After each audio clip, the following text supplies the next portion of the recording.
Cristina, a gente focou muito no retrato. Eu quero focar nas bordas. E na tua opinião, tá? Se não me engano, foi em 2015, a jornalista Ruth Costa, ela entrevistou a Viviane Senna, né, a irmã do Ayrton Senna. E ela dizia que o sistema educacional que existe hoje, né, em 2015, ele prepara os alunos para um mundo que não existe mais. Tá? Elon Musk também, ele entendeu uma coisa muito parecida com isso. Ele falou assim, olha, todos os modelos de educação do mundo inteiro hoje ainda são modelos industriais, com alguns aperfeiçoamentos, segundo ele. E ele criou uma escola chamada Ad Astra, para os filhos dele, mas que virou escola para os milionários amigos dele. Todos estão agora se matriculando nessa escola e ele não quer fazer franquia. É uma coisa também meio cástico também, né? Uma coisa meio casto, sim. Mas uma coisa interessante desse modelo que eles estão colocando é liberar as crianças, primeiro, para ter brinquedos construtivos. Brinquedos onde elas possam construir alguma coisa. E é feita uma avaliação dessa construção desses brinquedos para saber mais ou menos qual é o talento, né, que essa criança vai desenvolver com a sua própria construção, tanto sem pensar nos gêneros, né? E a partir daí eles trabalham muito a tecnologia para o ensino de rede, no qual a criança absorve o conhecimento que ela quer, mas ela é instruída a ter pelo menos um nível de qualidade básico naquilo que ela está absorvendo. Tipo assim, eu aprendo a colocar um ventilador para funcionar. Mas como funciona um ventilador?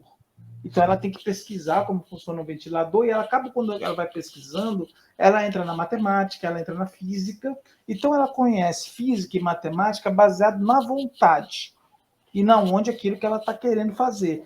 E aí eles vão fechando esses legos, entendeu? Montando esses legos para quando chegar no ensino superior, ele já está preparado para o mercado. E aí o ensino superior seria para eles, entre aspas, né, é um local que ou vai para pesquisa, né, pesquisa mesmo pesado, ou então ele vai para o mercado direto, dependendo do que ele está querendo, ou para arte, para música, para pintura, para os business, para os negócios e tudo mais. Ou seja, é uma educação baseada na vontade da criança, mas sobre uma supervisão muito técnica para poder ter essa mensuração.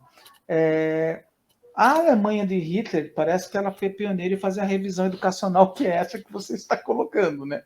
Essa revisão educacional ela veio lá da Alemanha porque ele precisava explorar esses meninos, essas meninas de baixo intelecto para poder ir para o exército, ou ser os principais delatores aí dos pais, né? Naquele modelo alemão lá, de saber quem é antinazista ou não. Mas reflete também, óbvio, o modelo que também tem nos Estados Unidos e tem em outros lugares. Tirando o finlandês, que também é um modelo mais construtivo, né? Mas a pergunta que eu faço para você, se você fosse criar um modelo, qual seria esse modelo de ensino? Eita!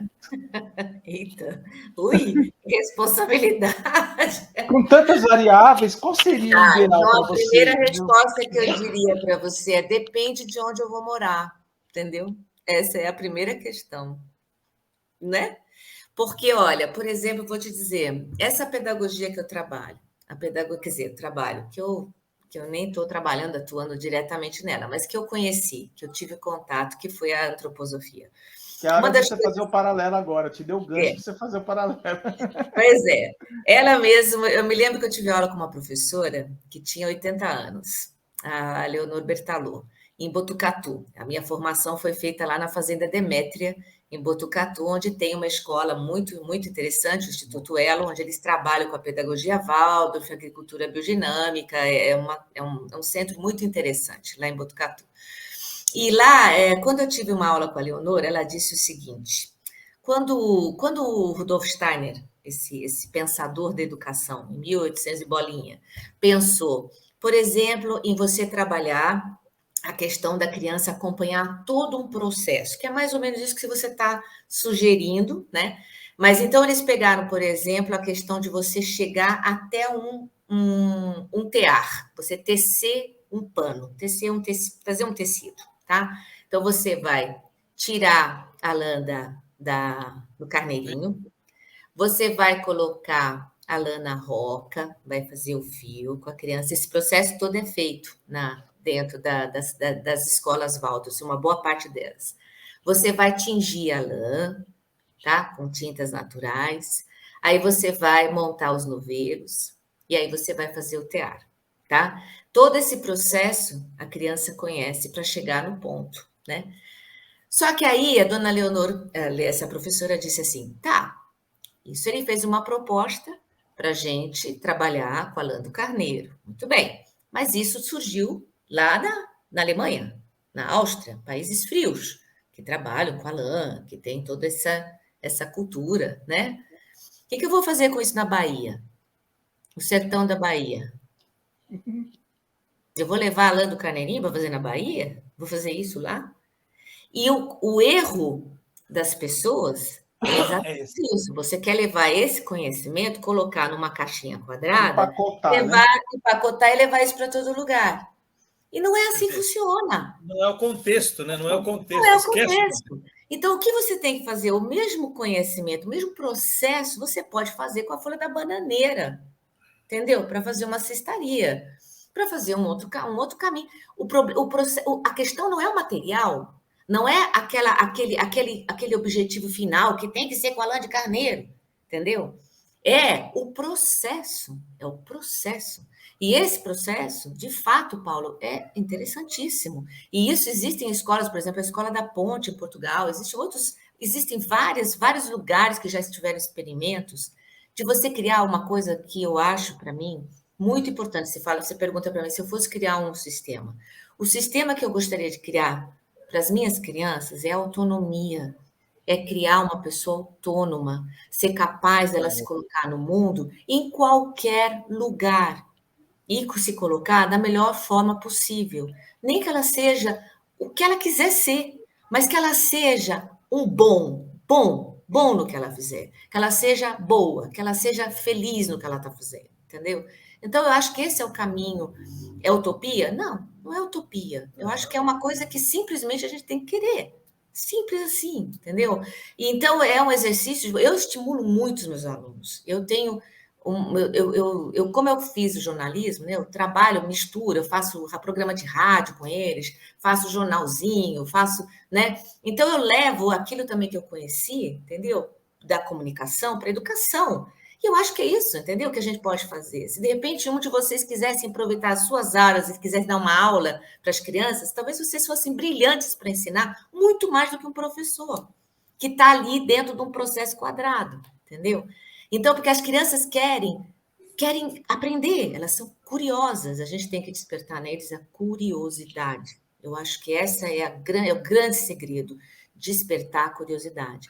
Ontem, só para terminar, eu fiquei sabendo, eu não sei se vocês sabem, isso é uma coisa que até eu gostaria de partilhar com vocês. 2020, parece que saiu uma determinação nos Estados Unidos, que eu não sei também se isto é no país como um todo, ou se em alguns estados, eu vou ter que pesquisar isso mais, porque eu realmente não sabia disso.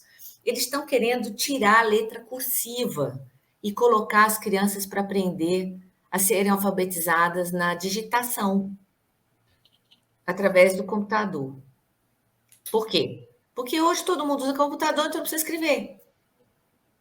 Então, eu fiquei chocada. Eu falei, olha, é uma ideia. Tudo bem, todo mundo pode ter ideias ou pensamentos ou uma proposta nova, tecnologia, eu compreendo. Mas, assim, no meu ver, eu acho que isso é um perigo, por um lado. Claro que é um perigo. Não é nem poderia ser um acréscimo, não uma exclusão, não é excludente, né? É o que o Dr. Howard Gardner define, né? É uma inteligência nova que ele está discutindo se ela vira 10ª inteligência ou não, a inteligência pictográfica, que nós estamos perdendo essa inteligência porque a gente não rabisca mais, a gente não faz mais o rabisco em nenhum lugar. Essa inteligência pictográfica está virando a 10ª inteligência de Howard Gardner. É a última inteligência Não, que vai. Hoje são 9, começou com 7, teve a 8ª, teve a 9ª e essa é a 10ª. Não, se você conversar com donos de cartório, ele vai ter. Eu tenho com os amigos que são donos de cartório que ele fala: o fato do adulto parar de escrever, ele não consegue assinar da mesma forma. Olha só.